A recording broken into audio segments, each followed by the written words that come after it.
We're back with Rami Kleinman. Welcome back. Thank you. Rami, before we go into Canadian Friends of Hebrew University, you also had occasion to be a kind of emissary in the United States with the evangelical Christians. I believe you opened the door for Israel's connection with them. Yeah, I was one of the pioneers, I would say. I think that the evangelical Christians in the United States was an unknown ground to Israeli politics before the 90s. Israel traditionally is rely on the Jewish community lobby group to support Israeli cause with the local government. And I think that sometimes it cannot work together 100% because Israel agenda not necessarily can go 100% hand by hand by the Jewish communities around the world agenda when it's come to their relationship or them being American or Canadian or British or anything else, and Israel have to look after their own agenda.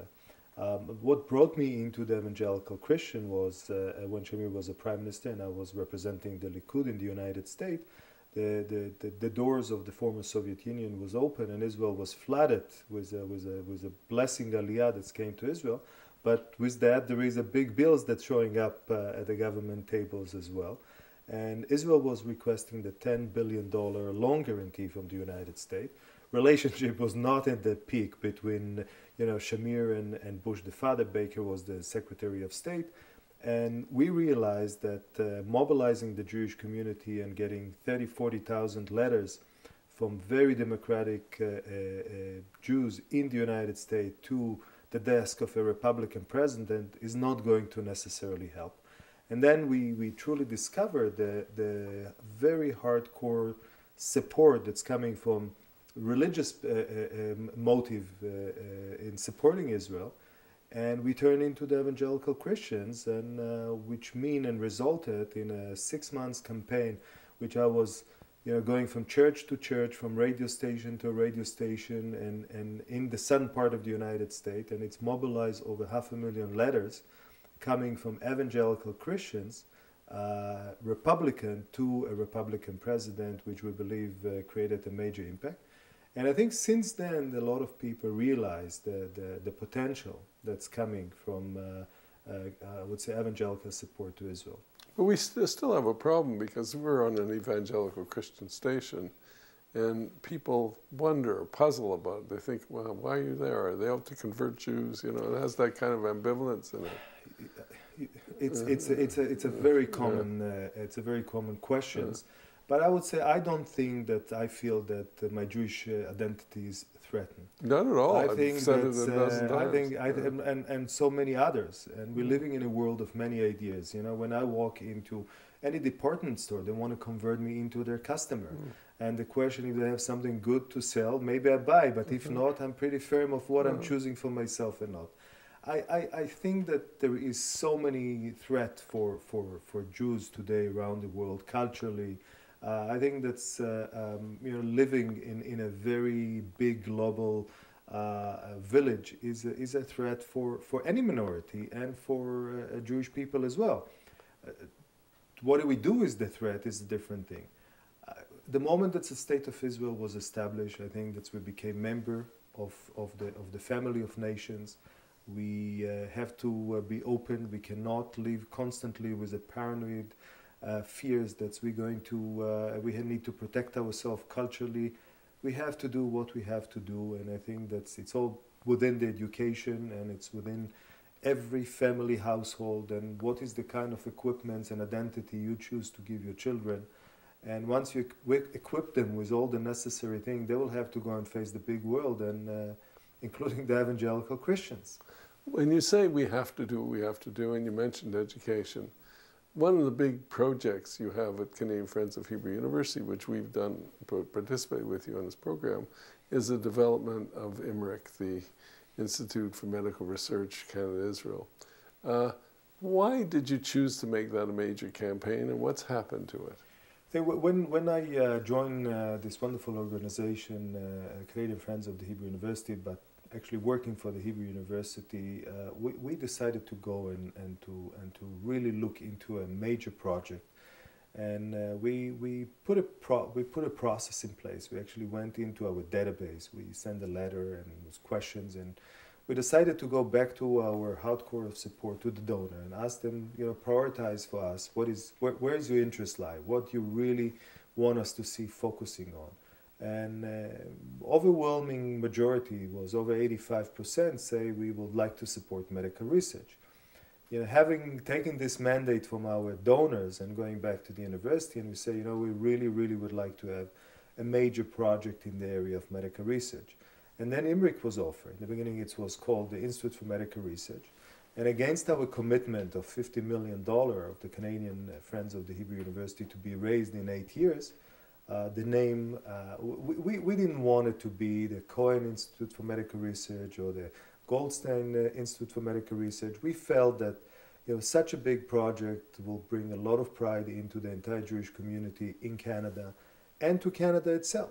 And we felt that the name Canada should be included, and this is the way it was born. The name was born, the Institute for Medical Research, Israel, Canada. Israel, Canada. Because it's located in Israel. That's right. I get it wrong all the time. No, this is fine. Once you make a mistake, you keep repeating it. But maybe it's subconscious. We're in Canada now.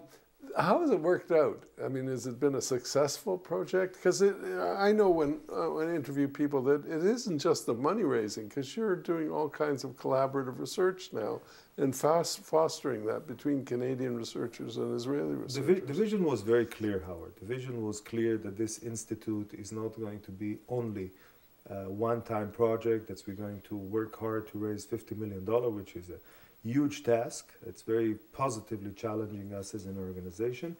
But we had a vision that we wanted to turn into a platform of collaboration between Israel, scientific platform of collaboration between Israel and Canada. And indeed, in a very short time, we 2 years into the campaign, we managed to build a numbers of collaboration projects. How many do you have? We have close to 8. Substantial collaboration. I mean, we're working together with the Rick Hansen Foundation, who just came back from his second trip to Israel in 1 year. We're working with the Institute for the National Microbiology Lab in Winnipeg for infectious diseases, who is a federal institution, and we're working with McGill University in the area of epigenetic, and we're working in Edmonton in the area of diabetes, and we're working in BC also in the area of prostate cancer. We signed an agreement of strategic collaboration with Prostate Cancer Canada. So it's just, you did a lot of things. We did some of those interviews. What's happened? You know, we've never really partnered somebody so closely as we had with you this year. And we've shown these researchers on television, and there was a little dilemma because it's pretty abstract. It's hard to know what this research is about and get it explained. But the guys were wonderfully articulate. They were really articulate, so it was terrific. But what has been the sense you have of the response, or can you measure it? I think the response is overwhelming in a sense, and in a positive way, of course, because we are at the first, as a Jewish organization who is enjoying the very warm support of the Jewish community in the last 50, 60 years in Canada. We are bringing a new product. We're bringing a new concept that's combined self-interest. A lot of people are very much focusing in their interests of medical research because it's affecting us. It's affecting us. Yeah, it affects everybody. Our loved ones, our friends. If it's in the area of cancer, which is the most common, it's not the #1 killer, but it's a very common disease that's everybody aware. Diabetes. So when we feel that things are in concern to us, and it's universal. It's not Jewish. It's not Israel. It's not. It doesn't tie into any ethnical. It's universal causes that every human being want to support. And when it's done in Israel, then you have the Jewish element into it. And when we're localizing it by bringing and building collaboration and putting teams from Canada, the best minds in Canada and in Israel working together, then we're presenting a very, very unique opportunity for people who is also increase the potential market of support, if we can call it this way. And we're highlighting, we just off the political, we spoke politics early on, But this is something that show and really bring Israel into the world in the best way, because we have a lot to contribute to the world in a very needy areas.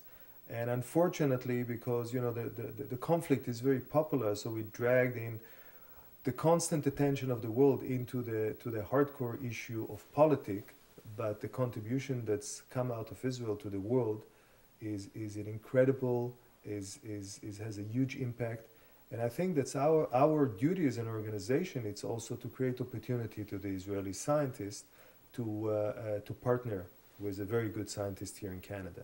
Well, I must say, I mean, the Israeli scientists are so impressive, but I'll end by saying you're very impressive. I've never worked, because you're not just a fundraiser, you're a visionary.